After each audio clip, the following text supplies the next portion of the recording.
దేవుని వాక్యంలో నేను చిన్న సాక్ష్యం చెప్తాను. ఎందుకంటే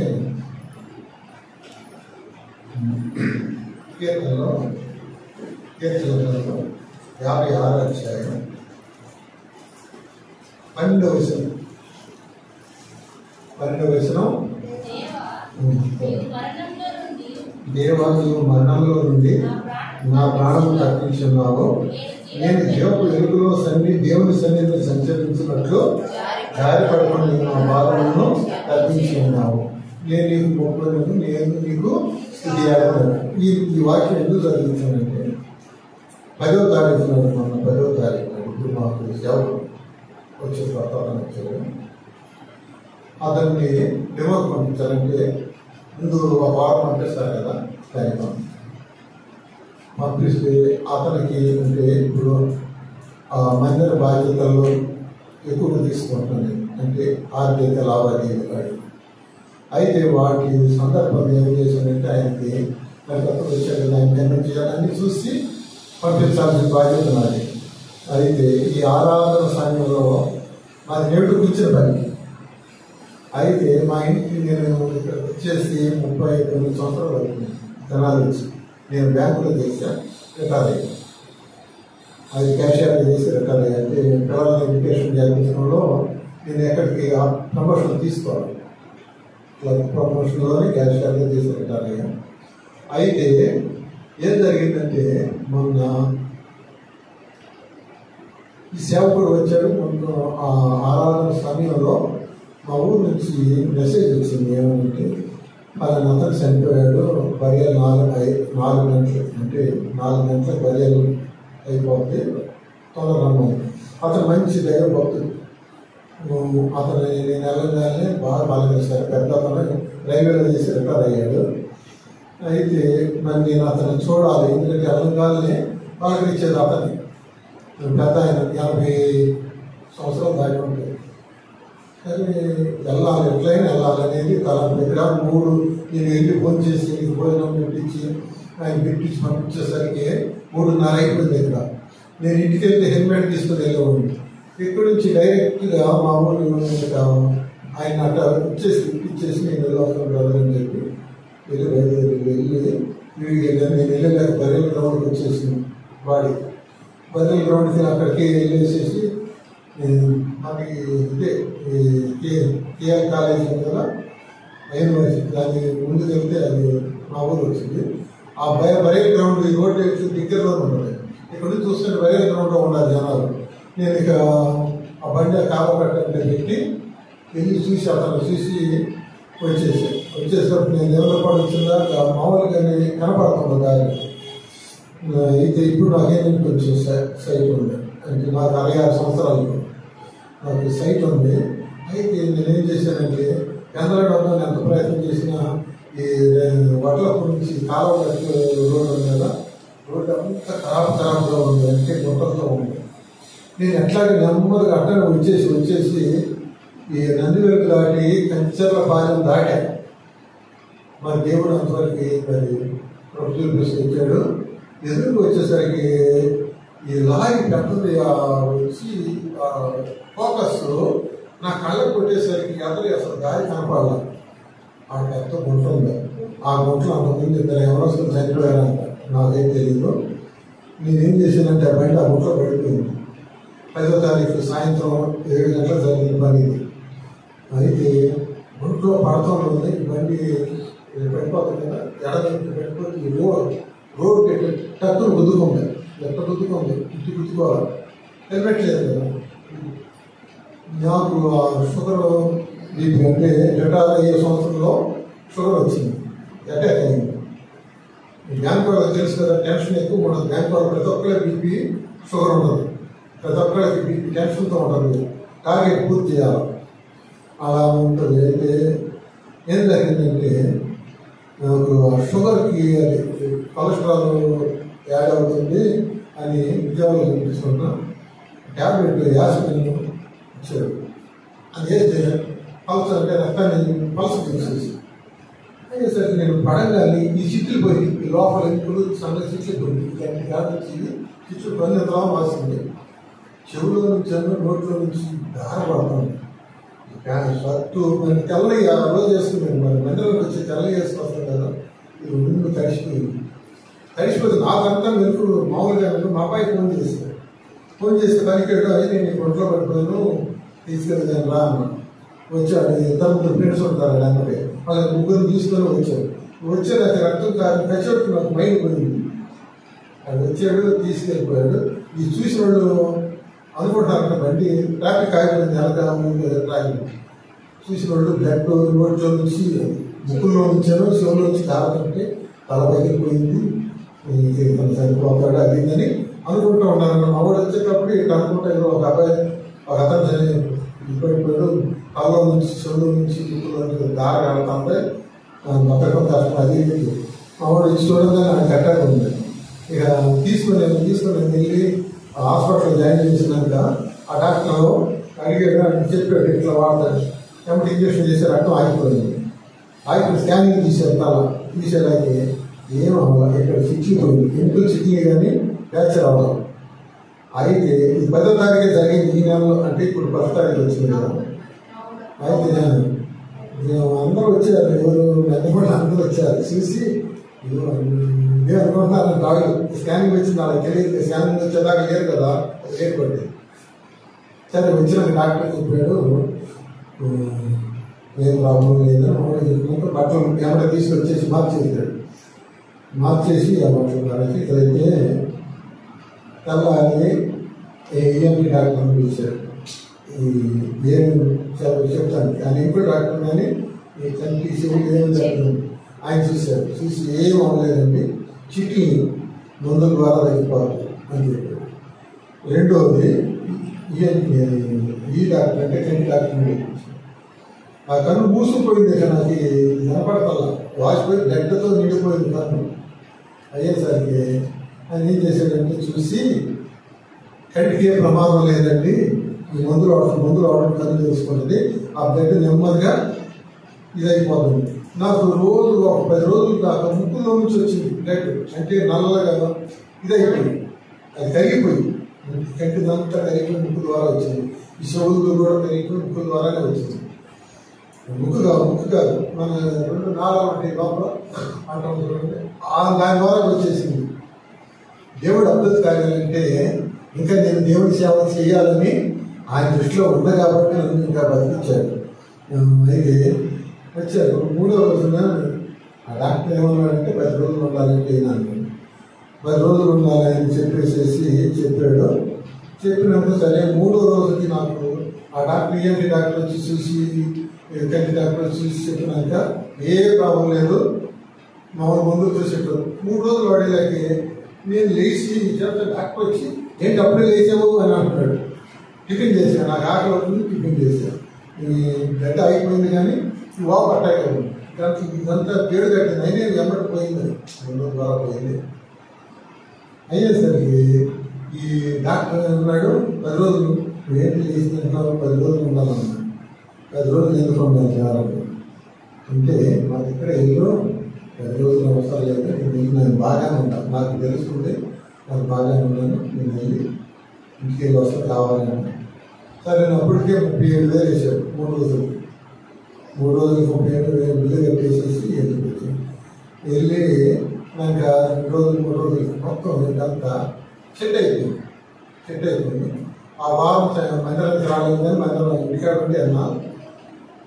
మన వారం ఆ వారం జరిగినట్టు మన వారం మూర్పూరు పచ్చరికి వెళ్ళారు మొన్న సండే నాకు క్లియర్ అయిపోయింది డాక్టర్ కంటి ఇది తగ్గిపోయింది పచ్చరికి వెళ్ళొచ్చి వెళ్ళొచ్చారు అయితే ఇప్పుడు క్లియర్ అయిందంటే మీ మధ్య దేవుడు కృప ఉంచాడు కాబట్టి నేను ఇంకా బతికింది ఆయన సేవ చేయాలని అలాంటి దేవుడు ఇచ్చి కృపనిచ్చాడు అందుకని ఇది చెప్పాలని అనిపించి చెప్తున్నాను అన్నమాట.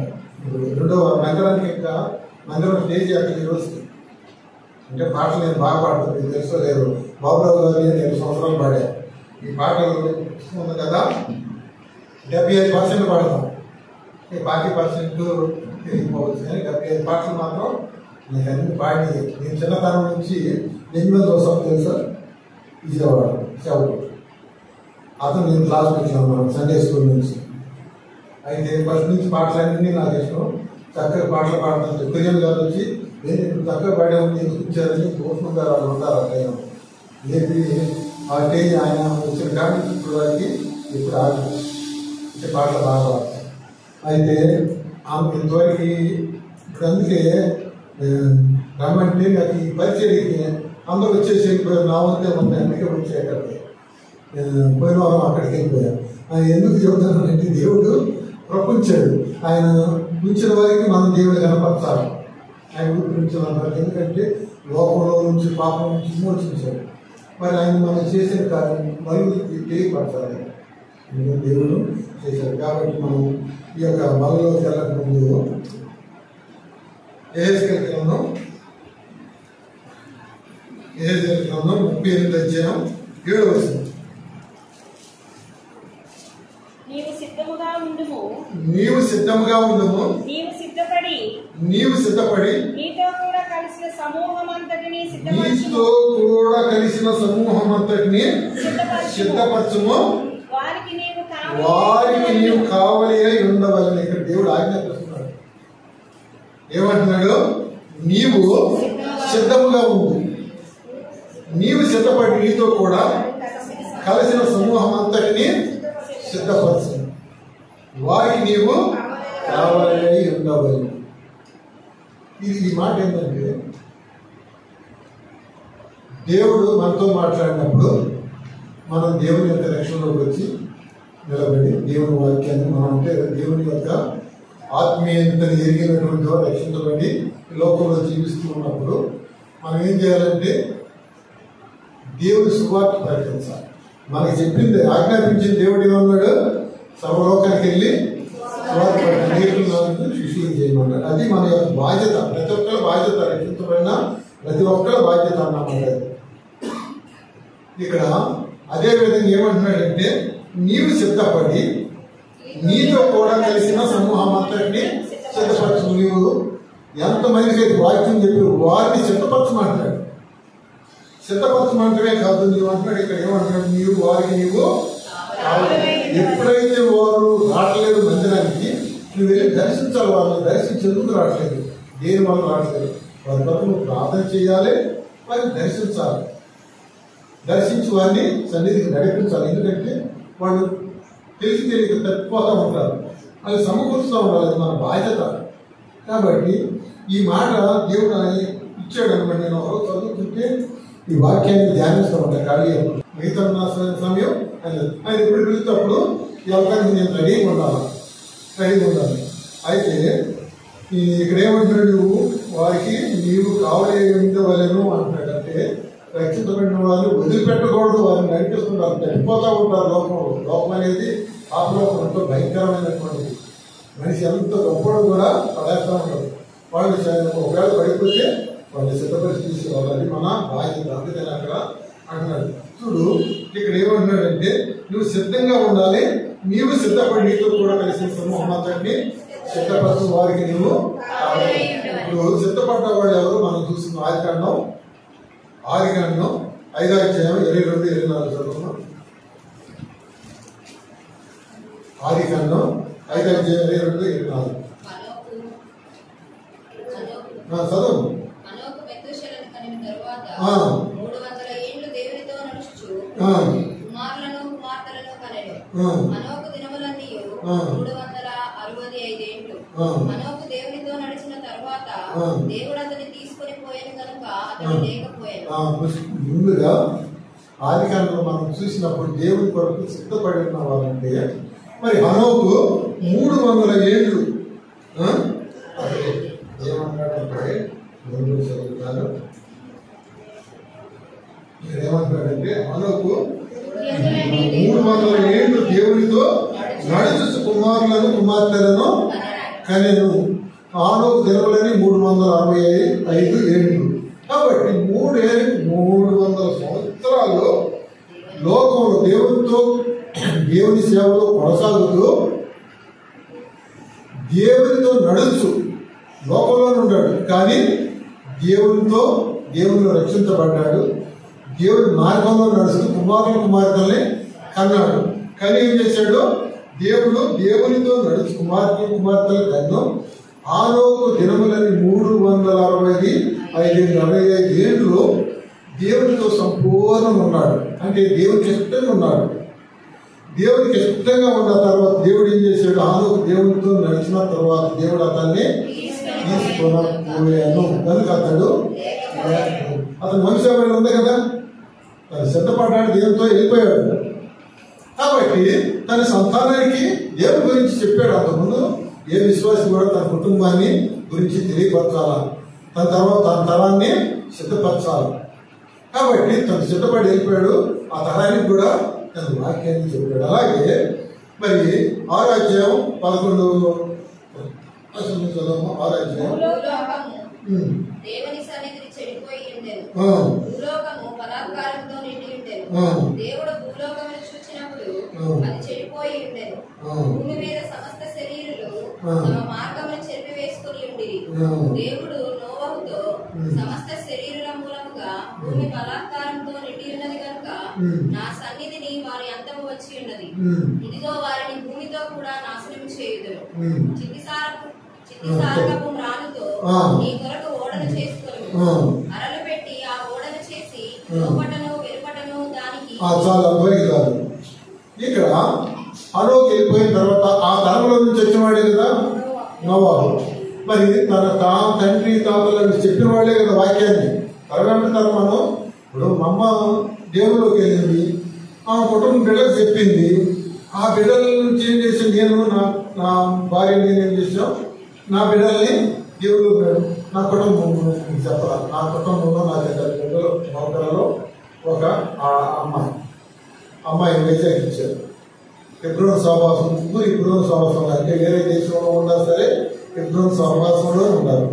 అంటే అందరూ రక్షించబడిన వారే, కోడళ్ళు అల్లుడు మొత్తం కూడా. నా తరం, మా భార్య భర్త నా తరం, తర్వాత నా బిడ్డలది ఒక తరం. ఆ తరంలో వారికి నేను చిన్నతనం నుంచి సన్నిధి నడిపించి వారి భయభక్తులు తెప్పించారు. కాబట్టి దేవుడు వాళ్ళు ఎవరి దశకు వచ్చారో దేవుడిని అంగీకరించారు. మరి వాళ్ళకి హెబ్రోను పెళ్లి చేశారు, అంటే భక్తి సహవాసంలోనే పెళ్లి చేశారు. వాళ్ళు కూడా ఇతర దేశాలు వెళ్ళినా సరే అక్కడ కూడా దేవునికి ఈ సహవాసమే కలిగి ఉన్నారు. అంటే ఇప్పుడు హెబ్రోను సహవాసంలోనే నా కుటుంబం. ఇక వాళ్ళ బిడ్డలు వాళ్ళ సిద్ధపరచుకోవాలా, అంతే కదా. అది అట్లాగే భార్గవకి ఏం చేశాడు? తను సిద్ధపడి దేవుడితో ఇష్టం ఉన్నాడు, దేవుడు తీసుకెళ్ళిపోయాడు. తన సంతానంలో చెప్పాడు. వాటిలో నుంచి ఎవరు వచ్చారు? నోవాహు వచ్చాడు.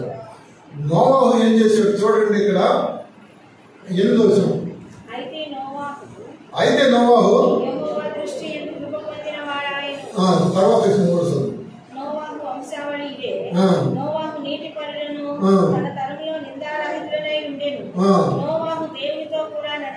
చూశారు కదా, ఇక్కడ హానోకు నడిచాడు, నోవాహు కూడా దేవునితో నడిచాడు. ఆ తరంలో ఏమన్నా ఉన్నాడంటే దేవునితో గొప్ప పొంది నడిచిన వాడు.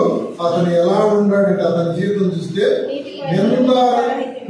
నీతిపరుడు, ఫస్ట్ నీతిపరుడును తరముల్లో నిందారహితుడు. తను నీతిని తను కాపాడుకుంటూ వచ్చాడు. నిందారహితుడంటే మనం అతని మీద నిందలేయాలి. ఇంకో మనిషి మీద నిందలేయాలంటే అతనిలో తప్పు చూడాలి. తప్పు చూస్తేనే కదా మనం నిందేసేది. తప్పు చూడకుండా మనం నిందేస్తాం. కాబట్టి ఆ నిందేస్తానికి అవకాశం ఇవ్వాలి. తను కాపాడుకున్నాడు. తన వ్యక్తిగత జీవితం, కుటుంబ జీవితం అన్ని కూడా చక్కగా కాపాడుకుంటూ వచ్చాడు. అందుకే దేవుడు సాక్ష్యం ఇస్తున్నాడు. ఇక్కడ ఏమంటాడంటే నోవాహు నీతి అంటే ఆ తరంలో నోవాహు నీతిపరుడు, తన తరంలో నిందారహితుడిగా ఉండేను. ఈ నోవాహు దేవుడితో కూడా నడిచినవాడు కాబట్టి దేవుడు ఏం చేశాడు? నీ కొరకు ఇదంతా చెడిపోయి ఉంది, లోకం అంతా చెడిపోయి ఉంది, నీ కొరకు నీ కుటుంబం కొరకు వాళ్ళని సిద్ధపరచుకున్నప్పుడు ఇక్కడ 7వ మొదటి వచనంలో యెహోవా ఈ తరం వారిలో నీవే నా ఎదుట నీతిమంతుడు అయినట్టు చూచితిని కనుక నీవును నీ వంటి ఇంటి వారిను వాడలో ప్రతి రక్షణ. వాడనేది రక్షణ అంటే రక్షణ వలయం. తను తన దేవునితో రక్షించబడ్డాడు, దేవుని ఎదురు దేవునితో నడిచాడు, తన కుటుంబాన్ని కూడా రక్షించుకున్నాడు. వాడనే రక్షణ వాడలో తన కుటుంబాన్ని రక్షించుకున్నాడు. దినాలు వచ్చింది కదా, జలప్రాణం వచ్చి మొత్తం స్మాష్ అయిపోయింది, తన కుటుంబమే రక్షించుకున్నాడు. సిద్ధపడ్డాడు, తన కుటుంబాన్ని సిద్ధపరచుకున్నాడు. హానోకు సిద్ధపడి దేవుడికి వెళ్ళిపోయాడు, తన తరానికి చెప్పలేడు దేవుడి గురించి. దాన్ని ఎందుకంటే వచ్చాడు నోవాహు. రెండవదిగా హెబ్రీ పత్రిక 11:8-16 హెబ్రీ పత్రిక. అబ్రహాము పిలువబడినప్పుడు విశ్వాసమును బట్టి ఆ పిలుపునకు లోబడి తాను శ్వాసములో పొందనై ఉన్న ప్రదేశములకు బయలు వెళ్ళెను. మరియు ఎక్కడికి వెళ్ళవలెనో అది ఎరుగక బయలు వెళ్ళెను. విశ్వాసమును బట్టి అతడును అతనితో ఆ వాగ్దానములకు సమాన వారసులైన ఇస్సాకు, యాకోబు అను వారును గుడారములలో నివసించుచు అన్య దేశములో ఉన్నట్టుగా వాగ్దాత దేశములో పరవాసులైని ఏవైనగా దేవుడు దేనికి శిల్పియు నిర్మాణకుడై ఉన్నాడో పునాదులు గల ఆ పట్టణము కొరకు అబ్రహాము ఎదురు చూచుచుండెను. విశ్వాసమును బట్టి శారాయు వాగ్దానం చేసిన వాడు నమ్మదగిన వాడని ఎంచుకొనిన గనుక తాను వయస్సు గతించినదైనను గర్భము ధరించుటకు శక్తి పొందెను. అందుచేత మృతతుల్యుడైన ఆ యొక్కరి నుండి సంఖ్యకు ఆకాశ నక్షత్రముల వలెను సముద్ర తీరమందరి లెక్కింప సత్యము కాని ఇసుకల వలెను సంతానము కలిగెను. మీరందరూ ఆ వాగ్దానముల ఫలము అనుభవింపకపోయినను దూరము నుండి చూచి వందనము చేసి తాము భూమి మీద పరదేశమును యాత్రికులై ఉన్నామని ఒప్పుకొని విశ్వాసము గలవారై మృతి నొందిరి. ఇలాగు చెప్పువారు తమ స్వదేశమును వెతుకుచున్నామని విస్తపరుచున్నారు కారా. వారు ఏ దేశము నుండి వచ్చిరో ఆ దేశంలో జ్ఞాపకం ఉంచుకున్న ఎడల మరలా వెళ్ళుటకు వారికి వీలు కలిగి ఉండును. అయితే వారు మరి శ్రేష్టమైన దేశమును అనగా పరలోక సంబంధమైన దేశమును కోరుచున్నారు. అందుచేత తాను వారు దేవుడిని అనిపించుకొనుటకు దేవుడు వారిని గురించి సిగ్గుపడడు. ఏలైనగా ఆయన వారి కొరకు ఒక పట్టణంలో సిద్ధపరిచి ఉన్నాడు. ఇక్కడ నోవాహు నుంచి వచ్చిన అబ్రహాము అంతే కదా. ఇప్పుడు నోవాహులో నుంచి ఇప్పుడు ఆ తరం గడిచిపోయింది. తన కుటుంబం బిడ్డలకి దేవుని మార్గం నడిపారు. వారిలో నుంచి ఎవరు వచ్చారో అబ్రహాము వచ్చాడు. అబ్రహాము మరి వాడి విగ్రహాలు అన్ని వ్యాపారాలు. అయితే దేవుడు పిలిచినప్పుడు ఆ పిలుపుకి విధేయత చూపించాడు, లోపడ్డాడు. అదే విధేయత చూపించండి, లోపడుతుంది. వచ్చాడు, వచ్చి దేవుడు చెప్పిన దాన్ని బట్టి వచ్చేసిన తర్వాత దేవుడు విస్తరింప చేసాడా లేదు. ఆయనకి ఎంతమంది 318 మంది పనివాళ్ళు ఉంటారు. ఇప్పుడు ఒక్క మంది మనిషిని మనం పెట్టుకుంటాం అంతే కదా. ఆ మంది మనిషి పోషించాలంటే చాలా కావాలి, చాలా కావాలి. మరి 318 మందిని పోషించేవాడు ఎంత ధనవంతుడు. కానీ మరి ఆయన ఒక బిల్డింగ్ కట్టుకున్నాడా? ఒక ఇల్లు కట్టుకున్నట్టు ఎక్కడ ఉందా? లేదు కదా. అయితే దేవుని మాటకు లోబడి దేవునికి విధేయత చూపించి దేవుడు ఏం చెప్తే దాన్ని నమ్మాడు. నమ్మడం విశ్వాసం అంటే నమ్మడమే. ఆ మాట ఇక్కడే ఉంటుంది. ఎక్కడంటే ఈ 11వ అధ్యాయం మొదటి చదవమ్మా. విశ్వాసమును బట్టి విశ్వాసమున్నది నిరీక్షింపబడి వాటి యొక్క నిజ స్వరూపమును అదృశ్యమైనవి ఉన్నటకు రుజువునై ఉన్న దాన్ని బట్టి పెద్దల సాక్ష్యము కొన్నిసార్లు తొలగిస్తారు. విశ్వాసం అనేది నిరీక్షింపబడి వాటి యొక్క నిజ స్వరూపం అదృశ్యమైనవి ఉన్నటకు రుజువునై ఉన్నది. ఇక్కడ ఇంకొక విషయం నేను తీసుకుంటాను, మీరు కూడా దాన్ని ఆలోచించండి.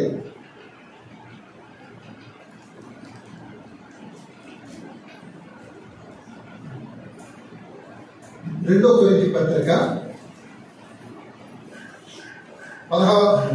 4వ అధ్యాయం 16వ వచనం 17వ వచనం చదవమ్మా. మేము దృశ్యమైన వాటిని చూడక అదృశ్యమైన వాటిని నిదానించి చూస్తున్నాము కనుక క్షణమాత్రము ఈ సులకని శ్రమ మా కొరకు అంతకంత ఎక్కువగా నిత్యమైన మహిమా భారంను కలుగ చేయుచున్నది. ఏవైనగా దృశ్యమైనవి అనిత్యములు, అదృశ్యమైనవి నిత్యములు. ఇక్కడ దృశ్యం అదృశ్యం అంటారు. దృశ్యం అంటే మనం ఏమి చూసి ఏమి చూస్తున్నాం, దృశ్యం ఇది. అదృశ్యం అంటే మనం పర్లోకం చూస్తున్నామా? చూడలేదు కదా, అది అదృశ్యమైనది.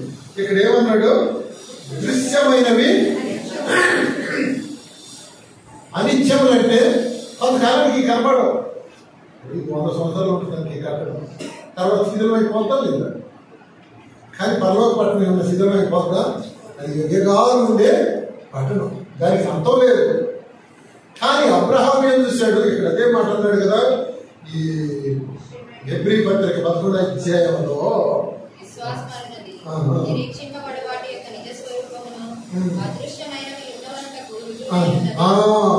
అదృశ్యమైనవి ఉన్నవాళ్ళకు రుజువై ఉన్నదని ఇక్కడ అన్నాడు. ఆ గుణాలలో నివసిస్తూ తన బిడ్డలకి దేవుని యొక్క భయభక్తులు నేర్పాడు. ఇస్సాకు దేవుళ్ళకి వచ్చాడా లేదా? యాకోబు దేవుళ్ళకి వచ్చాడా లేదా? యాకోబు కుమారులు వచ్చారా లేదా? వారే కదా ఇశ్రాయేల్ జనాన్ని ఈ రోజు ఒక దేశం ఇశ్రాయేల్ అంటే ఈ యాకోబు పేరు, యాకోబు పేరు ఏమన్నాడు దేవుడు? ఇశ్రాయేల్. ఇశ్రాయేల్ అంటే ఆశీర్వాదించబడిన జనం. కాబట్టి దాని మీద ఒక పట్టణం ఉంది. కాబట్టి ఇక్కడ ఏమంటున్నాడంటే ఆ యొక్క బిడ్డలకి దాని గురించి చెప్తూ వచ్చాడు. అందుకే మన బిడ్డలకి మనం చెప్తే వాళ్ళ బిడ్డలు వాళ్ళకి చెప్తారు. అది ద్వితీయోపదేశకాండంలో ఉందా లేదా అన్నమాట? మీ బిడ్డలకి ఆ బిడ్డలకి ఆ బిడ్డలు, ఆ బిడ్డలకి ఆ బిడ్డలు, అది ధర్మశాస్త్రం చెప్పే మాట అది. కాబట్టి ఆ విధానంలో వచ్చి తన బిడ్డలు తన కుటుంబాన్ని రక్షించుకున్నప్పుడు అక్కడ ఏమంటున్నాడంటే ఇక్కడ 10వ వచనం చదువు, 11వ అధ్యాయం. ఏలయనగా దేవుడు దేనికి శిల్పియో నిర్మాణకుడై ఉన్నాడు, పునాదులుగా ఆ పట్టణం కొరకు అబ్రహాము ఎదురు చూస్తున్నాడు. చూడండి, ఈ లోకంలో మరి పెద్ద ధనవంతుడు, ఎంతో ఆస్తి ఉంది, ఐశ్వర్యం ఉంది. దేవుడు అన్ని ఇచ్చాడు అతనికి. అతను వట్టి చేతులతో రమ్మన్నాడు, వచ్చేసాడు. వచ్చేసినాక ఆ దేశాన్ని, ఆ చూసే దేశం, చూస్తున్న దేశం అంతా నీకు నీ సంతానానికి సదాకాలం ఇస్తానని ఉంటుంది. ఆదికాండంలో ఉన్న మాట. అయితే ఇచ్చాడు దేవుడు, చూడమన్నాడు, చూసిందంతా ఇస్తానన్నాడు. ఈయనైతే పొందలేదు కానీ చూశాడు, అక్కడ చేశాడు. మన కాలానికి ఈయన చనిపోయాడు. దేవుడు నమ్మాడు, అది విశ్వాసం. అందుకే విశ్వాసులకి తండ్రి. విశ్వాసులకి తండ్రి ఎవరంటే అబ్రహాం. కాబట్టి అదే అన్నగా దృశ్యమైన అనిశ్చయములు, అదృశ్యమైనవి నిత్యములు. అంటే పరలోకం ఇక్కడ అదే మాట అంటున్నాడు. దేవుడు దేనికి శిల్పి నిర్మాణకుడై ఉన్నాడు, ఆ పునాదులుగా ఆ పట్టణం కొరకు అబ్రహాము ఎదురు చూస్తున్నాడు. ఆ పరలోకం ఉంది, ఇది అశాశ్వతమైంది, అనిత్యములు, దృశ్యం. ఇప్పుడు కనపడేదంతా ఒకరోజు లైవ్ అయిపోతుంది. కానీ అది వివేకాలు లేదు అని చెప్పేసి ఈ లోకంలో ఏమన్నాడంటే 15వ వచనం చదువు. వారు ఏ దేశం నుండి వచ్చారో ఆ దేశం జ్ఞాపకం ఉంచుకున్న మరలా వెళ్ళదు, వారి వీలు కలిగి ఉండరు. అయితే వారు మరి శ్రేష్టమైన దేశం అనగా పరలోక సంబంధమైన దేశంలో కోరుతున్నారు. అందుచేత తాను వారి దేవుడిని అనిపించినట్టు దేవుడు వారి గురించి సిగ్గుపడడు. దేవుడు సిగ్గుపడ్డు. ఎందుకంటే సమస్త వదిలించేశాడు, విశ్వాసంతో ప్రయాణం చేశాడు, తన కుటుంబాన్ని వీళ్ళు రక్షించుకున్నాడు. దేవుడు బిడ్డనాడికి బిడ్డను కూడా చేశాడు, విశ్వాసం ఇచ్చేశాడు. అంటే మనం వదిలించలేదని అనుకుంటాం, కానీ వధించినంత పని చేశాడు కాబట్టి దేవుడికి సంపూర్ణంగా లోపడ్డాడు అన్నమాట. అందుకు మొత్తం దేవుడికి ఇచ్చాడు. అందుకని విశ్వాసానికి తండ్రిగా అతనికి ఇచ్చేసాడు. చేసిన తర్వాత తను సిద్ధపడ్డాడు, తన కుటుంబాన్ని తరాన్ని సిద్ధపరుచుకున్నాడు. దేవుడిని చూసాం. 3వ వ్యక్తిని ఫస్ట్ ఏమో హనోకుని చూసాం కదా, 2వ వాళ్ళని నోవాహుని చూసాం, 3వ ఆయన్ని అబ్రహాముని చూసాం. కాబట్టి 4వదిగా యెహోషువ గ్రంథం 24వ అధ్యాయం 15వ వచనం. యెహోషువ గ్రంథం 24వ అధ్యాయం 24వ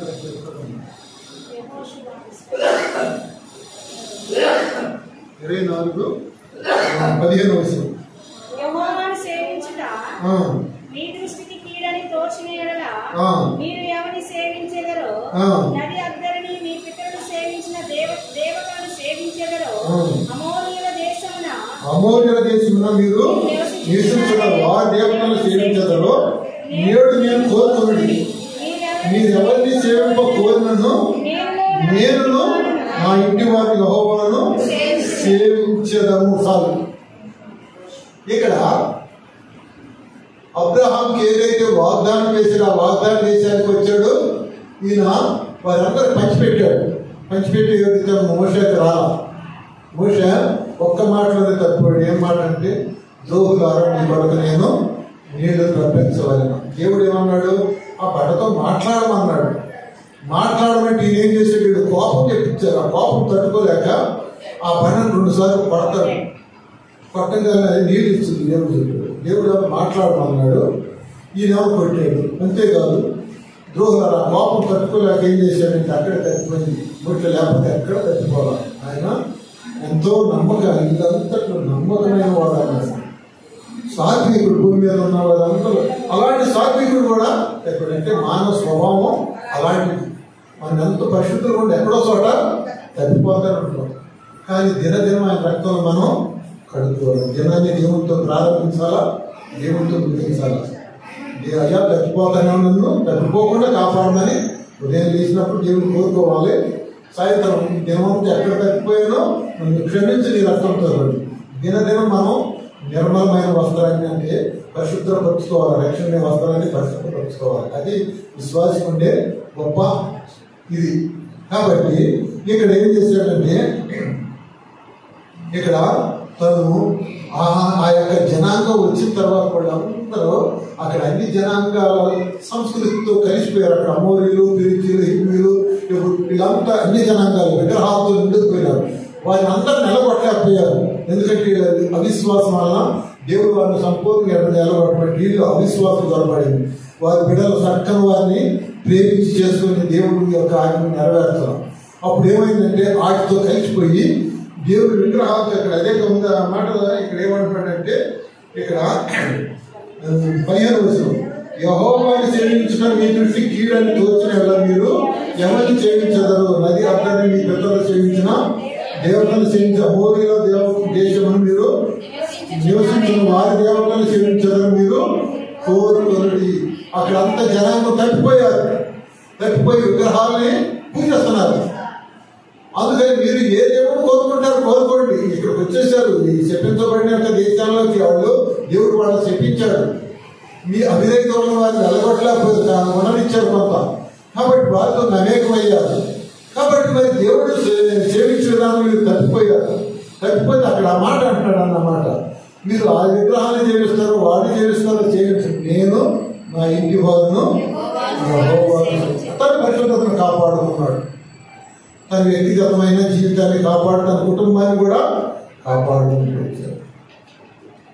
తను సిద్ధపడ్డాడు, తన కుటుంబాన్ని సిద్ధపడ్డాడు. ఈ నేను 4వ వ్యక్తి. మొదట హనోకు, 2 నోవాహు, 3 అబ్రహాము, 4వది 5వ తీసుకుంది. హబాక్కూకు గ్రంథం 3:17 హబాక్కూకు గ్రంథం 3:17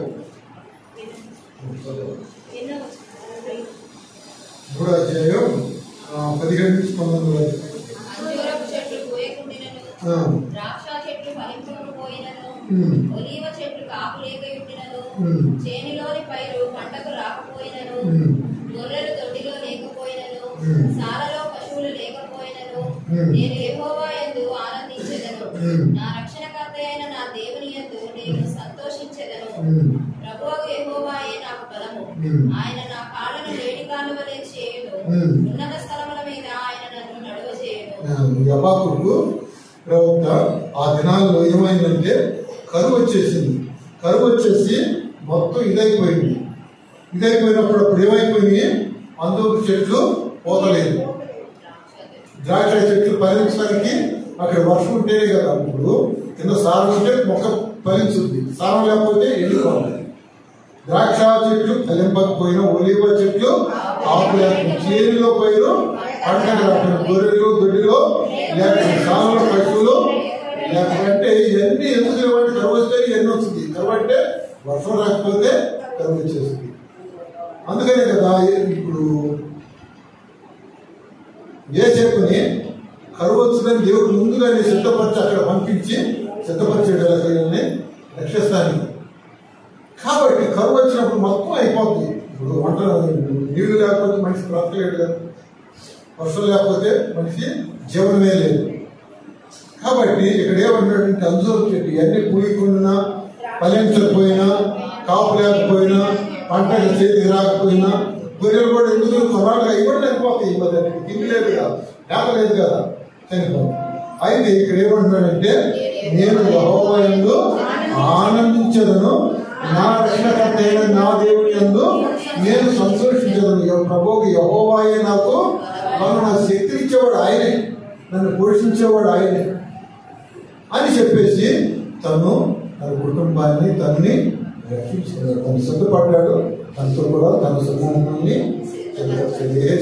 అదేగా నువ్వు సిద్ధపడు, నీతో కూడా సమూహాన్ని సిద్ధపరచు, వారికి కావాలి అని చెప్పింది. 5వ ఆయన అబద్ధం. మరి ఈ మత్తయి సువార్త మత్తయి సువార్త 25వ అధ్యాయం, మత్తయి సువార్త 25వ అధ్యాయం కొన్ని లేఖ భాగాలు నేను చదువుతాను, మీరు ఆలోచించండి. ఇక్కడ దేని గురించి ఉందంటే పరలోకాన్ని గురించి 10 మంది కన్యకల గురించి ఉంది. 25వ అధ్యాయం. ఈ 25వ అధ్యాయం 10 మంది కన్యకలు 10 మంది మందిరానికి వచ్చేవారు.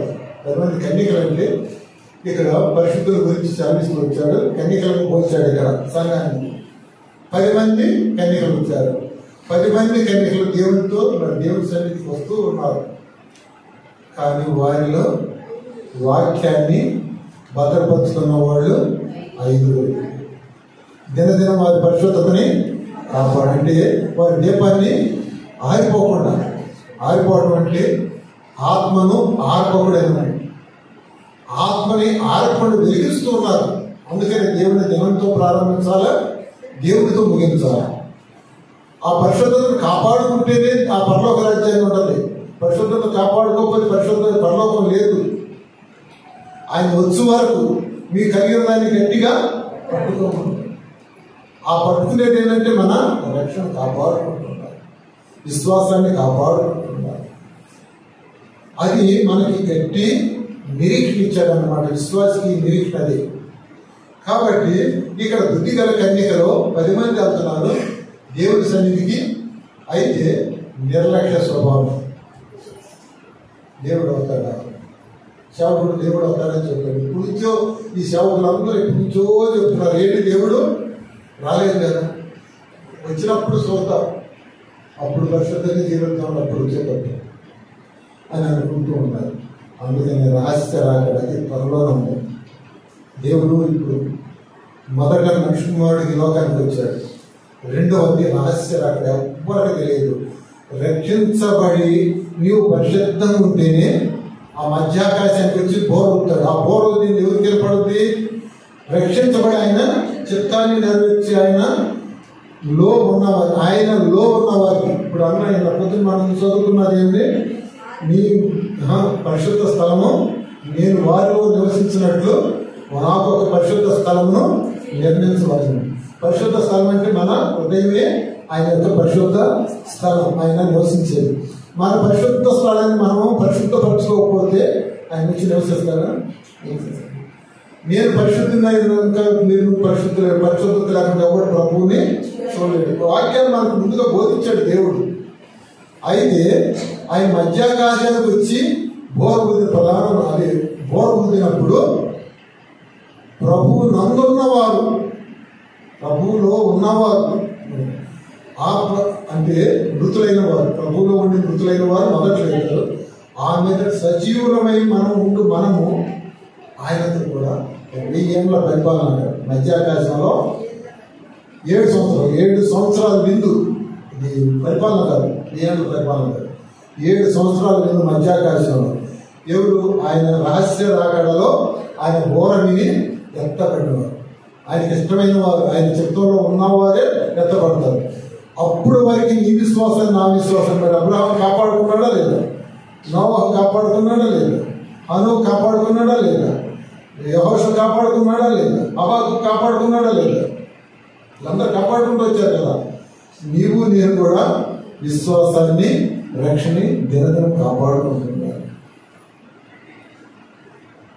ఆ మాట ఏమన్నాడే? పరిశుద్ధులు ఒకటికి మీరు పిలవబడతారు కానీ అభివృద్ధిలో ఉండడానికి పిలవబడరు, పరిశుద్ధతని కాపాడుకుంటున్నారని ఇక్కడ ఆజ్ఞాపిస్తున్నాడు. మనకి ఇక్కడ బుద్ధిగల కన్యకలో పరిశుద్ధతను కాపాడుకున్నారు, 5 కాపాడుకున్నారు, 5 కాపాడుకోలేకపోయారు. వారి యొక్క దీపం ఆరిపోయింది. వచ్చాడు మహేశ్వరాకుడు కూడా అంతే, వస్తాడు, ఆయనకి ఇష్టమైన జీవించి నువ్వు అందరూ ఉంటాం. ఎవరు ఎత్తపడతారు? నువ్వు ఆయనకి ఇష్టం ఉంటే ఎత్తపడతావు, ఇష్టం లేకపోతే ఇక్కడే ఇవ్వబడతావు. 7 ఏళ్ళు శ్రమ, ఇక్కడ 7 ఏళ్ళు పర్వతంలో విందు. ఏ విశ్వాసం? ప్రతి ఒక్క వ్యక్తి కూడా తన విశ్వాసాన్ని జాగ్రత్తగా కాపాడుకుంటున్నారు. ఇది ఆజ్ఞాపిస్తున్నాడు అన్నమాట. ఇవన్నీ బుద్ధి వస్తాయి, మనకు బుద్ధి వస్తాయి. కాబట్టి ఈ యొక్క బుద్ధి గల కన్యకలు ఇది 6వది మనం చూస్తుంది, 6వది ఇంకొకటి మనం చూసుకుందాం. కాబట్టి సిద్ధపడ్డారు. అక్కడ ఏమైనా ఉందంటే ఈ మాట కూడా చదువుకున్న 25వ అధ్యాయంలో ఇక్కడ 6వ వచనం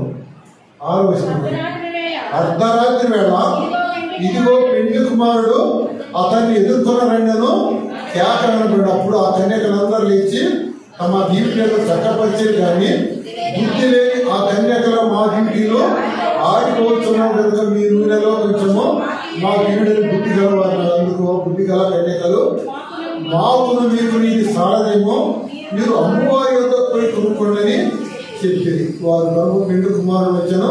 అప్పుడు సిద్ధపడి ఉన్నవారు అతనితో కూడా పెండ్లి విందుకు లోపలికి పోయి అతని తలుపు వేయబడను. చాలు. మనం ఏఎస్కే గ్రంథంలో ఏమో చదువుకున్నాము? నీవు సిద్ధపడి నీతో కూడా ఉన్న సమూహమును సిద్ధపరిచి వారికి కావాలిగా ఉన్నాను.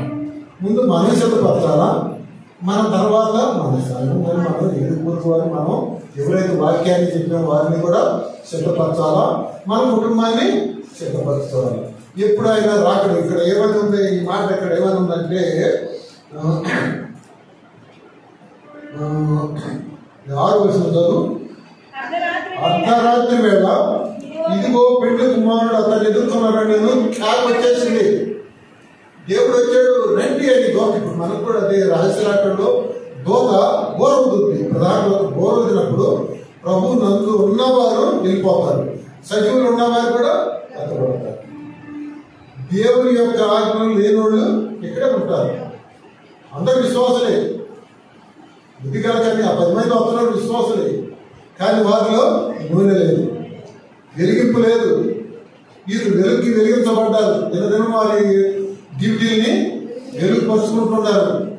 కాబట్టి వచ్చారు, వెళ్ళిపోయారు, దేవుని విందులో పాల్గొన్నారు. మనం కూడా ఆ మధ్యాకాశంలో దేవుని యొక్క విందులో పాల్గొన్నాం. అది మీకు నాకు ఇచ్చిన దేవుడి హెచ్చరికని కాపాడుకుంటున్నారు. కాబట్టి అది 6వ ఇప్పుడు చదువుకుందే 6 చదువుకుంది. మరి ఇక్కడ లాస్ట్గా పౌలు గారు ఫిలిప్పీ పత్రిక 37 అధ్యాయం పత్రిక పౌలు గారితో నుండి ఇక్కడ ఫిలిప్పీ పత్రిక 3వ అధ్యాయం 3వ అధ్యాయం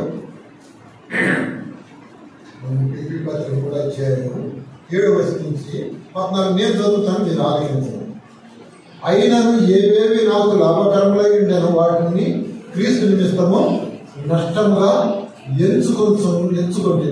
నిశ్చయంగా నా ప్రభు యేసుక్రీస్తు అతి శ్రేష్టమైన జ్ఞానం నిమిత్తము సమస్తమును నష్టముగా ఎంచుకొని క్రీస్తును సంపాదించుకుని ధర్మశాస్త్ర మూలమైన నా నీతిని కాక క్రీస్తు నందరి విశ్వాసం మూలమైన నీతి అనగా విశ్వాసాన్ని దేవుడు అనుగ్రహించి నీతి గలవాడినాయి ఆయన యందు అగపడు నిమిత్తము ఏ విధము చేతనైన మృతుల్లో నుండి ఆ పునరుద్ధానం కలగలని ఆయన మరణ విషయంలో సమానానుభవం గలవాడై ఆయనను ఆయన పునరుద్ధాన బలం ఎదురు నిమిత్తము ఆయన శ్రమలన్నింటిలో పాలువాడినో ఎదురు నిమిత్తమును సమస్తమును నష్టపరుచుకున్న వాటి పెట్టతో సమానంగా ఎంచుకుంటున్నాం. చూడండి ఎంత దేవునికి తాను ఎంత అర్పించుకున్నాడంటే సమస్తాన్ని వెంటగా ఎంచుకున్నాడు, నష్టపరుచుకుంటున్నాడు. లాభకరం ఏదైతే లాభం వస్తుందో ఆ లాభాన్ని అంతటి కూడా నష్టంగా ఎంచుకుంటున్నాడు. ఎందుకు అంటున్నాడంటే ఆయన 10వ వచనం, ఏ విధము చేతనైనను మృతులలో నుండి నాకు పునరుద్ధానం. ఈ మాట మనకు కావాల్సింది ఏంటంటే ఈ మాట, ఏ విధము చేతనైనను మృతుల్లో నుండి పునరుద్ధానం అంటే మనం జీవము కలివారిగా లేపబడాలి. మృతులంటే పతనమైపోయినటువంటి జీవితం, లేపబడేది అనేది జీవముతో కూడిన నిరీక్షణ. ఇది కావాలి. దాని కొరకు అతను ఏం చేశాడు, సమస్తాన్ని వెంటగా ఎంచుకున్నాడు. తను ఇంకోటి 13వ వచనం కూడా చదవమ్మా. సహోదరులారా, నేను ఇదివరకే పట్టుకుని ఉన్నాను తలంచుకున్నాను, అయితే ఒకటి చేయుచున్నాను, వెనుక ఉన్నవి మరచి ముందున్న వాటి కొరకై వేగిరపడుచు క్రీస్తు యేసునందు దేవుని ఉన్నతమైన పిలుపున కలుగు బహుమానం పొందవలని గురి ఎక్కడ ఉందంటే పరలోకం. ఆయన ఎత్తాడు నాకు బహుమానం. దాని కొరకు నేను ఈ మా సమస్తాన్ని పెంటగా ఎంచుకోవడం, ప్రాణాన్ని కూడా లెక్క చేసుకోవట్లేదు. దేవుడి కొరకు సమస్తాన్ని సమర్పించుకున్నాడు. చివరిగా ఈ 2వ అధ్యాయం 12వ వచనం, నా ప్రియులారా, మీరెల్లప్పుడూ విధేయులై ఉన్న ప్రకారము నా ఎదుట ఉన్నప్పుడు మాత్రమే కాక మరి ఎక్కువగా నేను మీతో లేని ఈ కాలమందును భయముతోనూ వణకుతోనూ మీ సొంత రక్షణను కొనసాగాను. ఏమంటున్నాడు, నేనున్నప్పుడే కాదు, సంఘాన్ని బలపరుస్తున్నాడు.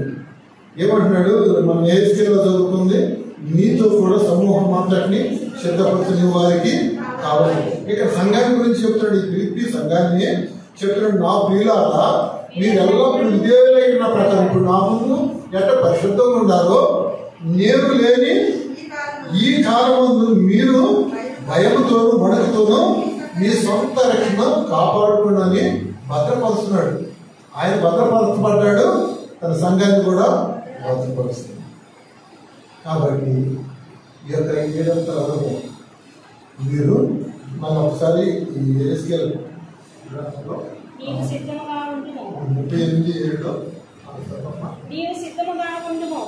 సిద్ధముగా ఉండుము, నీవు సిద్ధపడి నీతో కూడా కలిసిన సమూహమంతటిని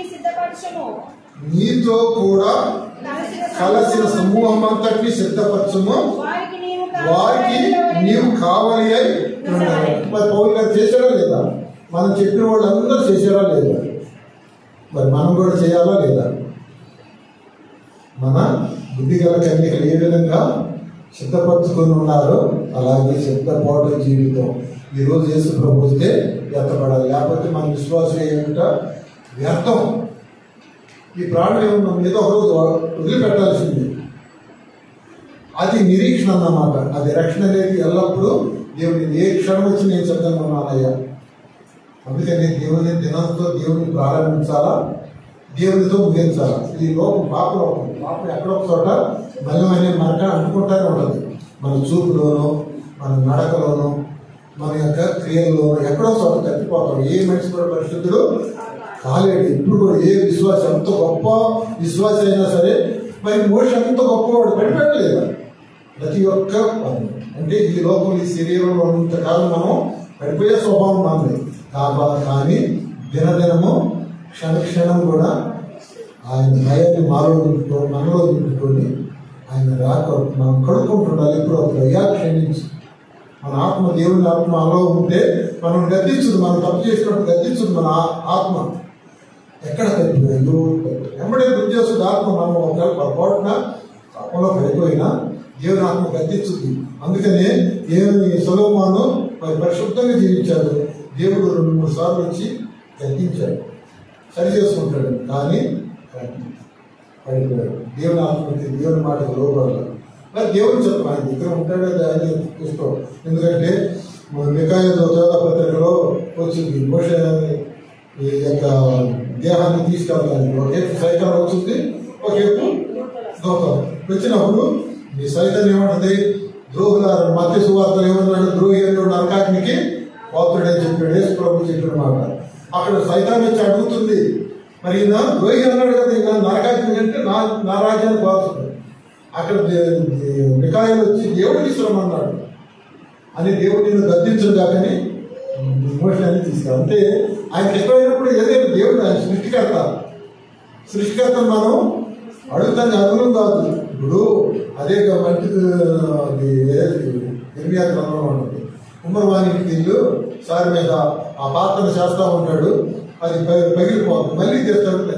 అంటే కుమ్మరవానికి అధికారం ఉంది, మనం దేవుడిని అధికారం. అదే రోమపత్రిక, దేవునికి ఎదురు చెప్పడానికి నువ్వెవడం అంటాడు. దేవునికి ఎదురు చెప్పడానికి నువ్వెవడం, ఆయన మనం ప్రజెంట్, ఎందుకంటే ఆయన సృష్టికర్త. నువ్వు ఎందుకు చేసేవంటే ఆయనకు అర్థం కాదు. దేవుడు ఉంటే నాకు ఎందుకు ఎట్లా చేశాడని అంటారు బుద్ధిహీనం. ఆయన చెప్తూ ఆయన ఎట్లనే చేయొచ్చు, ఆయన అధికారం లేదు. ఆయన చెప్పిన మార్గంలో నడుస్తూనే మన ఇష్టం, ఆయనకి ఇష్టం. ఆయన మార్గం నుంచి తొలగిపోయాను, ఆయన ఏం చేయలేడు. అందుకని ఈ సొంత రక్షణ కాపాడుకోవాలి. దేవుడి యొక్క వాక్యాన్ని దీవించి ఆశీర్వాదించారు.